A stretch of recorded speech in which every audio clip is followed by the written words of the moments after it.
আমরা জাতি ধর্ম নির্বিশেষে একটি সাম্প্রদায়িক সম্প্রীতির দেশ বাংলাদেশ।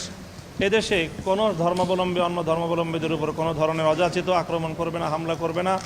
কাজে এই অরাজকতার সুযোগ নিয়ে বা এই বিশৃঙ্খলার এবং এই বর্তমান রাজনৈতিক পট পরিবর্তনের সুযোগ নিয়ে কেউ যেন সেই ধরনের কোনো পদক্ষেপ গ্রহণ করতে না পারে, সেজন্য আমরা বিশেষভাবে সকল দেশবাসীকে আহ্বান জানাচ্ছি।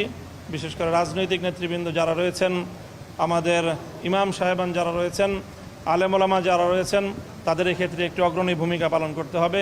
সেই জন্য আমরা দেশবাসীর প্রতি, আলেম সমাজের প্রতি বিশেষভাবে আহ্বান জানাবো যে সংখ্যালঘু এবং বিশেষ করে আইনশৃঙ্খলা রক্ষাকারী বাহিনী, পুলিশ সহ অন্যান্যদের এবং রাষ্ট্রীয় সকল স্থাপনাগুলো যেন নিরাপদ থাকে, সেজন্য আপনারা পদক্ষেপ গ্রহণ করবেন। আর শুরুতেই আমাদের প্রধানমন্ত্রী তিনি পদত্যাগ করেছেন, সেই পদত্যাগপত্র